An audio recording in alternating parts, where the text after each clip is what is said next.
Video பார்க்க வந்திருக்க எல்லாருக்குமே வணக்கம். நேற்று ஒரு செய்தி வெளியாயிருந்தது. அதாவது 12th arts and science, computer science, science, biomaths நீங்கள் 12th எந்த குரூப் எடுத்து படிச்சிருந்தாலும் சாதாரணமாக ஒரு என்ட்ரன்ஸ் எக்ஸாம் எழுதுனீங்கன்னா நீங்கள் எந்த ஒரு பாடப்பிரிவில் வேணாலும் போய் உயர்கல்வியில் ஹையர் எஜுகேஷனில் போய் நீங்கள் படிக்கலாம் அப்படிங்கிற ஒரு செய்தியை நீங்கள் பார்த்துருப்பீங்க. அதாவது உதாரணத்துக்கு இப்போ ஜேஇ எக்ஸாம் எழுதுனா இன்ஜினியரிங் ஆகலாம். அதாவது பார்த்தீங்கன்னா நீட் எக்ஸாம் எழுதுனா எம்பிபிஎஸ் ஆகலாம். இந்த மாதிரியெல்லாம் இருக்குல்ல. நீங்கள் 12th எந்த குரூப் வேணாலும் படிக்கலாம். ஆனால் நீங்கள் என்ட்ரன்ஸ் எக்ஸாம் எழுதுனீங்கன்னா உங்களுக்கு பிடிச்ச பாடப்பிரிவில் போய் படிக்கலாங்கிற ஒரு செய்தியை கேட்டுட்டு எல்லாருக்குமே ஒன்றும் புரியல. 2025 இது பார்த்தீங்கன்னா நடக்க போதா அப்படிங்கிற ஒரு கேள்விக்கு வந்துட்டாங்க. இது மட்டும் இல்லாமல் இன்னொரு ஒரு செய்தியை பார்த்துருப்பீங்க. ஒரு வருஷத்துக்கு ஒரு வாட்டி தானே அட்மிஷன் நடக்கும். இனி வரும் காலங்களில் ஒரு வருஷத்துக்கு 2 வாட்டி அட்மிஷன் நடக்க போகுது அப்படிங்கிற ஒரு செய்தியும் பார்த்துருப்பீங்க. இது எல்லாமே உண்மையா? எப்பயிலேருந்து இதெல்லாம் நடக்க போகுது அப்படிங்கிற ஒரு கேள்வி இருக்கும். அதாவது நிறைய பேர் கேள்விப்பட்டிருப்பீங்க, இந்த புதிய கல்விக் கொள்கை நியூ எஜுகேஷன் பாலிசி 2020 அதுதான் இப்போ கொஞ்சம் கொஞ்சமாக நடைமுறைப்படுத்திட்டு வராங்க. அந்த வகையில் இதுவுமே புதுசான ஒரு நடைமுறை. இதை யூஜிசி அதாவது யூனிவர்சிட்டி கிராண்ட் கமிஷன் பார்த்தீங்கன்னா நேற்று மிகப்பெரிய ஒரு அறிக்கையை வெளியிட்டிருக்காங்க. இந்த அறிக்கை என்பது பொதுமக்களின் கருத்துக்களுக்காக வெளியிடப்பட்டிருக்கிறது. அந்த அறிக்கை நம்மளுடைய வீடியோவோட டிஸ்கிரிப்ஷனில் இருக்குது. அந்த அறிக்கையில் பொதுமக்கள் இந்த இந்த அறிக்கையில் கொடுத்துருக்கக்கூடியதை எப்படி பார்க்கலாம், உங்களுடைய கருத்து என்ன அப்படிங்கிறதையும் நீங்கள் ஒரு லிங்க் கொடுத்துருக்காங்க. அதில் நீங்களே வெளிப்படுத்தலாம். இந்த வீடியோவிலேருந்து அந்த புதிய கல்விக் கொள்கையில் இந்த உயர்கல்வியில் வரப்போகிற பெரிய பெரிய மாற்றங்கள் என்ன அப்படிங்கிறத பற்றி இந்த வீடியோவில் நான் சொல்லியே ஆகணும். வேறு வழியே இல்லை. ஏன்னா 3 வருட காலமாக பார்த்தீங்கன்னா நம்ம சேனலில் மாணவர்களுக்காக பல்வேறு வழிகாட்டுதல் எல்லாம் கொடுத்துட்ருக்கோம். அதாவது உயர்கல்வி செல்வதற்கு கண்டிப்பாக இந்த வீடியோவில் ஒரு தெளிவு உங்களுக்கு கிடைக்கும்னு நினைக்கிறேன். மறந்துடாமல் நம்ம சேனலை சப்ஸ்கிரைப் பண்ணிக்கங்க. நான் உங்கள் ட்ரெண்டிங் தமிழ் கோபி. ஹலோ டிடிஜிஸ். அதாவதுங்க நேற்று ஒரு நியூஸ் ஒன்று வந்துச்சு. நியூஸ் வந்ததுக்கப்புறம் நான் போய் அந்த யூஜிசி அதாவது யூனிவர்சிட்டி கிராண்ட் கமிஷனில் அவங்களுடைய அந்த எக்ஸ் பேஜை பார்த்தேன். அதில் ஒரு போஸ்ட் போட்டிருந்தாங்க. அந்த போஸ்ட்டில் பார்த்தீங்கன்னா நம்மளுடைய பொதுமக்கள் கேள்விக்காக வச்சுருக்காங்க. என்னென்னா அதாவது புதிய கல்விக் கொள்கையில் ஒரு மாற்றம், அதில் உயர்கல்வியில் பெரும் மாற்றம். இந்த மாற்றத்திலிருந்து நம்ம புரிஞ்சுக்க வேண்டியது என்னன்னா, நுழைவுத் தேர்வு அப்படிங்கிறது இனிமே கட்டாயமாகுது. நுழைவுத் தேர்வு எழுதாம இனிமே உயர்கல்வியே படிக்க முடியாதா அப்படிங்கிற ஒரு நிலைமை பார்த்தீங்கன்னா இப்ப இதனால உருவாயிருக்கு. உயர்கல்வியில நுழைவுத் தேர்வு எழுது அப்படிங்கிறதான் இப்ப இந்த மிகப்பெரிய புதிய கல்விக் கொள்கையில நம்ம புரிஞ்சுக்க வேண்டிய ஒரு விஷயம். சரி சார், நுழைவுத் தேர்வுனா என்ட்ரன்ஸ் எக்ஸாம் எழுதினாதான் அப்ப நான் இன்ஜினியரிங் ஆகலாம், என்ட்ரன்ஸ் எக்ஸாம் எழுதினாதான் நான் எம்பிபிஎஸ் ஆகலாம், என்ட்ரன்ஸ் எக்ஸாம் எழுதினாதான் நான் சாதாரணமாக ஒரு பிஎஸ்சி கோர்ஸாவது வாங்க முடியும் அப்படின்னு ஒன்று வரப்போதா சார்னு கேட்டிங்கன்னா அதை தான் அவங்க சொல்லியிருக்காங்க. இதுலேருந்து வெளிப்படையாக வெட்ட வெளிச்சமாக தெரியுது இதுதான். இதில் கொஞ்சம் புதுசாக அப்படி இப்படின்னு சேர்த்து ஒரு வருஷத்துக்கு பார்த்தீங்கன்னா நீங்கள் அதாவது 2 வாட்டி அட்மிஷன், ஒன்று ஜனவரி பிப்ரவரியில் ஒரு வாட்டி அட்மிஷன் நடக்கும். அதுக்கப்புறம் பார்த்தீங்கன்னா அவங்களுக்கு இன்னொன்று ஜூலை ஆகஸ்ட்டில் ஒரு வாட்டி அட்மிஷன் நடக்க போகுது. இது கூட கொஞ்சம் ஏற்றுக்கிற மாதிரி இருக்குது. இதெல்லாம் பார்த்தீங்கன்னா ஃபாரின் கண்ட்ரீஸில் இந்த மாதிரிலாம் வந்துருச்சு. பட் நம்மளுடைய தமிழ்நாட்டில் இதை இம்ப்ளிமெண்டேஷன் பண்ண போகிறாங்களா அப்படின்னு கேட்டிங்கன்னா இப்போ இது மக்களுடைய கருத்துக்கு தான் வைக்கப்பட்டிருக்கிறது. இன்னும் கூடுதலாக சொல்லிக்கிட்டே இருக்கலாம் நிறையா. அதில் உங்களுக்கே நீங்கள் வேணால் படித்து பார்க்குறேன்னா பாருங்கள், கீழே பிடிஎஃப்பை நான் கொடுத்துட்றேன். அந்த பிடிஎஃப்பில் தான் நிறைய விஷயங்கள் கொடுக்கப்பட்டிருக்கிறது. பல மாற்றங்கள் அதில் நாங்கள் மாற்ற போகிறோம். குறிப்பாக பார்த்தீங்கன்னா இப்போ ஒரு மாணவர் வர்றாருன்னா அவர் பார்த்தீங்கன்னா யூஜியாக இருக்கட்டும் பிஜியாக இருக்கட்டும் ரெண்டுலேயுமே இந்த நடைமுறை தான். அதாவது என்ட்ரன்ஸ் எக்ஸாமை எழுது, அதில் நல்லா பாஸ் பண்ணிட்டேன்னா அதில் உனக்கு அதன் அடிப்படையில் உனக்கு சீட்டு கிடைச்சா போய் படிக்கலாம். நீ இருக்கக்கூடிய அதாவது யூஜிசிங்கிறத நல்லா ஒன்று புரிஞ்சுக்கோங்க. இதுவே நிறைய பேருக்கு தெரியாது. யூனிவர்சிட்டி கிராண்ட் கமிஷன் பல்கலைக்கழக மானியக் குழு என்பது இந்தியா முழுக்க இருக்கக்கூடிய பல்கலைக்கழகங்கள், குறிப்பாக இப்போ அண்ணா யூனிவர்சிட்டி இருக்குது. அண்ணா யூனிவர்சிட்டி போன்ற எத்தனையோ பல்கலைக்கழகங்கள் தமிழ்நாட்டில் இருக்குது. அது மட்டும் இல்லாமல் இந்தியா முழுக்க எத்தனையோ பல்கலைக்கழகங்கள் இருக்குது. இந்த பல்கலைக்கழகங்கள்லாம் ஒருங்கிணைக்கக்கூடியது தான் யூனிவர்சிட்டி கிராண்ட் கமிஷன் பல்கலைக்கழக மானியக் குழு.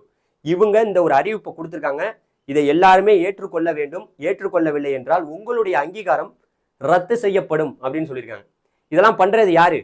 Union government. நம்மளுடைய கவர்மெண்ட் இங்கே ஒன்று இருக்குல்ல, யாரு? டிஎம்கே. எப்பவுமே அவங்க என்ன சொல்லுவாங்க பாருங்க, நீட்டை எப்படியாவது நாங்கள் தூக்குறோம் அப்படின்னாங்க. இன்னும் தூக்கலை. அதனால பார்த்தீங்கன்னா இதுவுமே பார்த்தீங்கன்னா நம்ம தமிழ்நாட்டில் வருங்காலங்களில் குறிப்பாக 2025ஆம் ஆண்டு வரலன்னா கூட அடுத்த வருடம் வரலாம், 2026ஆம் ஆண்டு வரலாம்.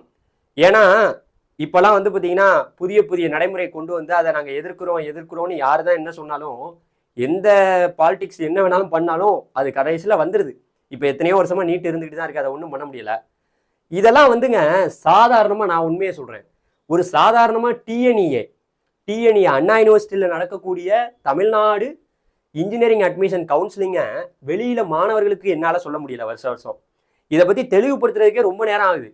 அதாவது புரிஞ்சுக்க மாட்டேங்கிறாங்க. மாணவர்களை புரிய வைக்கிற ஒரு பிரச்சனை, பெற்றோர்களை புரிய வைக்கிற ஒரு பிரச்சனை, இதுல வேற என்ட்ரன்ஸ் எக்ஸாம். இப்ப எந்த படிப்பை தொட்டாலும் என்ட்ரன்ஸ் எக்ஸாம். நான் என்ன கேள்வி கேட்கிறேன்னா, இப்போ நம்ம டிஎன்இஏல சும்மா பிசிக்ஸ் கெமிஸ்ட்ரி மேக்ஸ் மார்க்கை வச்சு நம்ம இப்போ அட்மிஷன் வாங்குறோம்.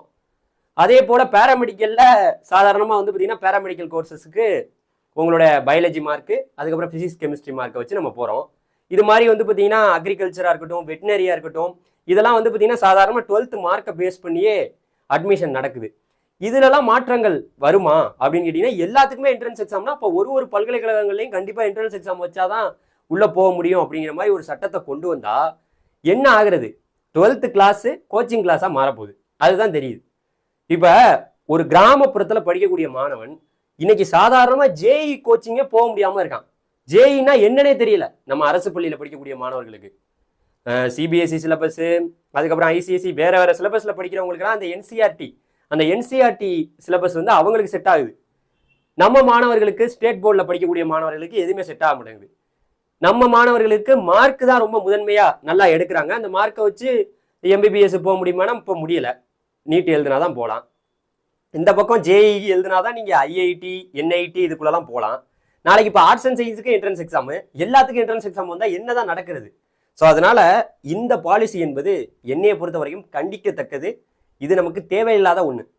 இதுல நிறைய சார அம்சங்கள்லாம் இருக்குங்கிறாங்க. இப்போ ஒரு மாணவன் உதாரணத்துக்கு ஒரு காலேஜில் போய் சேர்றாரு. நம்ம இதிலே பார்க்குறோம் நிறைய பேர் என்கிட்ட என்ன கேட்டுட்டு இருக்காங்க, சார் எனக்கு ஒரு காலேஜ் பிடிக்கல சார், நான் போய் படிச்சுட்டு இருக்கேன், எனக்கு பிடிக்கல, நான் என்ன பண்ணுறேன் அப்படின்னு கேட்டிங்கன்னா, அதுலேருந்து நீங்கள் வெளியில் வந்து மறுபடியும் நீங்கள் உட்காந்தே இருக்கணும் அடுத்த வருஷம், ஒரு வருஷத்துக்காக. இப்போ என்ன நடக்குது, இனிமே உங்களுக்கு ஒரு டைம் கிடைச்சிடும். அதாவது வந்து ஜனவரி பிப்ரவரியில் ஒரு அட்மிஷன், அதுக்கப்புறம் ஜூலை ஆகஸ்ட்டில் ஒரு அட்மிஷன். இதுலேயும் நீங்கள் போய்க்கலாம், இல்லை பிடிக்கலையா அப்படியே டிஸ்கண்டினியூ ஆகிட்டு அடுத்து இதில் போய்க்கலாம். ஸோ இதில் என்ன மேட்ருனா, ஒரு வருடம் நீங்கள் படிச்சுட்டு இருக்கையில் உங்களுக்கு பிடிக்கலன்னா அதுக்கப்புறம் நீங்கள் டேரெக்டாக போயிட்டு எப்போ வேணாலும் உங்களுடைய கல்வி படிப்பை நீங்கள் தொடரலாம். இப்போ செகண்ட் இயரில் உங்களுக்கு பிடிக்கல அப்படின்னா அடுத்த வருஷம் நீங்கள் போய்க்கலாம். இன்னும் ரொம்ப முக்கியமாக என்ன சொல்கிறாங்கன்னா, இந்த பட்டங்கள் யூஜி பிஜியாக இருக்கட்டும், பட்டங்கள் என்பதை நீங்கள் கிரெடிட், இப்போ வந்து பார்த்தீங்கன்னா ஒரு 50% வந்து பார்த்தீங்கன்னா நீங்கள் கிரெடிட் சிஸ்டம் தான் இங்கே இருக்குது, நடைமுறையில் இருக்குது. நீங்கள் வேகமாக எந்த லெவலுக்கு முடிக்கிறீங்களோ, இப்போ 4 வருஷம் ஒரு இன்ஜினியரிங் படிப்பு இருக்குன்னா 3 வருஷத்துலேயே வந்து பார்த்தீங்கன்னா நீங்கள் அதை முடிச்சுட்டு வெளியில் போகலாம் அப்படின்னு சொல்கிறாங்க. அது எந்த வகையில் எப்படின்னா, வேகமாக முடிச்சுட்டு நீங்கள் வெளியில் போய்க்கலாம் அப்படிங்கிறாங்க. அது நீங்கள் 4 வருடம் முடிச்சிங்கன்னா உங்களுக்கு பட்டப்படிப்பா, அதாவது வந்து பார்த்தீங்கன்னா உங்களுக்கு டிகிரி கோர்ஸாக கொடுப்பாங்க. இல்லை நீங்கள் 3 வருடத்துலேயே நான் முடிக்கிறேன், நான் வெள்ளனையே முடிக்கிறேன்னா உங்களுக்கு ஒரு சர்டிஃபிகேட் கோர்ஸாக கொடுக்குறாங்க, வெறும் சர்டிஃபிகேட் கோர்ஸ். இதெல்லாம் பார்க்கும்போது எப்படிமா தெரியுது, சாதாரணமாக நம்ம ஊரில் இப்போ இங்கே ஜாவா பைத்தான்லாம் போய் படித்து முடிச்சுட்டு ஒருத்தவங்க கோர்ஸ் வாங்குவாங்கல்ல, அது மாதிரி ஆயிடுச்சு. இப்போ 12வது எதுக்கு அப்படிங்கிற ஒரு கேள்வி இப்போ உருவாயிருக்கு. இது மாணவர்களுக்கும் பிரச்சனை, அதை விட மிகப்பெரிய கல்வி நிறுவனங்களுக்கு மிகப்பெரிய பிரச்சனை. ஏன்னா வருடம் NIRF ரேங்கிங்கு, கல்லூரியை வந்து நாங்கள் இப்படி இன்ஃப்ராஸ்ட்ரக்சரை இப்படி வளர்த்துட்டோம், எங்களுடைய கல்லூரியில் இருக்கக்கூடிய எல்லாமே அருமையாக நாங்கள் மாற்றிட்டோம் அப்படின்னு சொல்லக்கூடிய ஒரு கல்வி நிறுவனங்களும் இந்த இதுக்கு எப்படி அடாப்ட் ஆக போகிறாங்க, ரொம்ப கஷ்டம். ஒரு பையன் உள்ளே வர்றாருன்னா அந்த காலேஜில் அந்த பையன் வந்து கடைசி வரைக்கும் 4 வருஷம் இங்கே படிக்க போகிறாரு அப்படிங்கிறத எப்படி உறுதிப்படுத்த முடியும்? வேணாம் நான் அடுத்து அங்கே மாறிக்கிறேன், வேணாம் நான் போய்க்கிறேன், என்ன வேணாலும் சொல்லலாம்ல. இப்போ நீங்க யூஜியில் ஒன்று படிச்சுட்டு பிஜியில் வந்து என்ன வேணா படிக்கலாம். யூஜியில் படிச்சதான் பிஜியில் படிக்கணும் இல்லை. இப்போ நீங்கள் கம்ப்யூட்டர் சயின்ஸு நீங்கள் வந்து ஒரு பிஇயில் பண்ணியிருக்கீங்கன்னா எம்இலையும் அதே தான் பண்ணணும் இல்லை. நீங்கள் வேற கோர்ஸ் அங்கே வந்து ட்ரிபிள் வேற ஏதாவது கூட பண்ணலாம் எம்இயில். ஸோ இது மாதிரி நிறைய விஷயங்கள் வந்து பார்த்தீங்கன்னா மாற்றங்கள் கொண்டு வரப்பட்டிருக்கிறது. நீங்கள் தெளிவாக படித்து பாருங்க. கீழே தான் அந்த பாலிசி, அந்த நியூ எஜுகேஷன் பாலிசியை கீழே வச்சிருக்கேன். அதன் அடிப்படையில் இந்த உயர்கல்வியில் பல மாற்றங்கள் கொண்டு வரப்பட வாய்ப்பு இருக்கிறது. அதனால நம்ம யூனியன் கவர்மெண்ட்டை நம்ம சாதாரணமாக இடப்பட வேணாம். எதாக இருந்தாலும் டக்கு டக்குன்னு கொண்டு வந்துருவாங்க. எதிர்க்க வேண்டியது தமிழ்நாடு தான் எல்லாத்தையுமே எதிர்க்குமே. ஆனால் உண்மையாக எதிர்க்குமா? எல்லாத்தையும் அப்படியே டப்புன்னு எல்லாத்தையும் எதிர்த்துருவாங்களான்னு கேட்டிங்கன்னா ஒன்றுமே நடந்த காரியமே இல்லை. வருடம் வேதனையாக இருக்குது. எல்லாமே என்ட்ரன்ஸ் எக்ஸாம் வச்சா மட்டும். ஏன்னா நான் ஒன்று கேட்குறேன், இந்த அண்ணா யூனிவர்சிட்டியில் கீழே இருக்கக்கூடிய 400 கல்லூரி இருக்குது, இதுக்கு ஒரு என்ட்ரன்ஸ் எக்ஸாம் வைக்கிறாங்கன்னா அப்போ மாணவன் எல்லாத்தையும் வீட்டிலேயே உட்காருங்கன்னு சொல்ல போகிறாங்களா? இல்லை என்ட்ரன்ஸ் எக்ஸாமில் ஃபெயில் ஆனால் அப்போ வீட்டில் ஆனா வேற என்ன பண்ணுறது அப்படிங்கிற மாதிரி தானே இருக்குது நிலைமை. அப்போ நான் வருங்காலங்களில் எல்லாமே கோச்சிங் சென்டரை நோக்கி போகணும். படிக்கிறது அவன் வந்து கோச்சிங்னு அவன் மென்டல் ஆகப்போறான். ஏற்கனவே ஒரு நீட் கோச்சிங் சென்டர்லலாம் போய் அங்கே அடிபட்டு இப்போ இங்கே ஒரு பிரச்சனை நடந்தது தென்காசி மாவட்டத்திலலாம். இந்த மாதிரி மாணவர்களை துன்புறுத்துறாங்க அப்படின்லாம். இந்த மாதிரி வருங்காலங்களில் சும்மா சாதாரண ஒரு டிகிரி வாங்குறதுக்கே பிரச்சனைப்பா அப்படிங்கிற மாதிரி ஒரு நிலைமை உருவாக போதாங்கிற ஒரு கொடுமையான நிலைமையே இருக்கு. 12ஆம் வகுப்பு வரைக்கும் அவன் எதுக்கு படிக்கிறான்? அப்போ நான் என்ன கேட்குறேன்னா, 10வது வரைக்கும் நம்ம ஒரே மாதிரி படிக்கிறோம். Tamil, English, maths, science, social science. இதே மாதிரி 12ஆம் வரைக்கும் கொண்டு வர போறாங்களா? ஏன்னா நீ தான் என்ட்ரன்ஸ் எக்ஸாம் எழுதி எதுக்கு வேணாலும் போய்க்கலாங்கிறாங்களே. அப்போ என்ன ஒன்றும் புரியலை.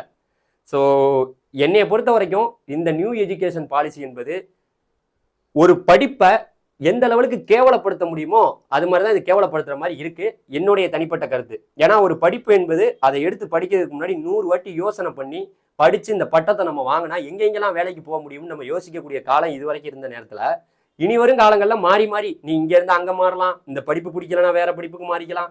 இதெல்லாம் என்ன ஒரு புதிய விஷயம்னு தெரியல. பொறுத்திருந்து பார்ப்போம். ஒரு மிகப்பெரிய நீங்களே இப்படி சொன்னீங்கன்னா அப்போ மற்றவங்களாம் என்ன, நான் தான் முதல் எதிர்ப்பு நான் அதுக்கு தெரிவிக்கிறேன். எதிர்ப்பு தான் அது. என்னுடைய எதிர்ப்பை நான் முன்னாடியே பதிவு செய்கிறேன். இது யூஜி பிஜி ரெண்டுக்குமே வந்து பார்த்தீங்கன்னா இந்த நடைமுறை வரப்போதான். என்ட்ரன்ஸ் எக்ஸாம் எழுதுனீங்கன்னா நீங்கள் என்ன வேணாலும் படிச்சுக்கலாமா. அப்போ கோச்சிங் சென்டருக்கெல்லாம் வசூல் சும்மா அல்ல போகுது. அதுதான் நடக்க போகுது. கோச்சிங் சென்டரை மட்டும் வளர்த்து விட்டு இருக்கக்கூடிய கல்வி நிறுவனங்களை, அப்புறம் மாணவர்களை, ஆசிரியர்களை கோச்சிங்னு அந்த பயலை வந்து அலைய விடுறதுக்கான வேலை தான் நடந்துட்டு இருக்கு. இது எந்த அளவுக்கு கிராமப்புறத்துக்கு புரிய போகுதுன்னு தெரியல. பாவமா இருக்கு நம்மளுடைய மக்களுடைய நிலைமையை பார்த்தா. அடுத்த வீடியோவில் சந்திப்போம். நீங்க இதை பத்தி என்ன நினைக்கிறீங்கிறத அந்த அந்த அந்த லிங்க்ல பதிவு பண்ணுங்க. நம்ம கமெண்ட் செக்ஷன்லையும் பதிவு பண்ணுங்க. நன்றி, வணக்கம். நன்றி, தேங்க்யூ.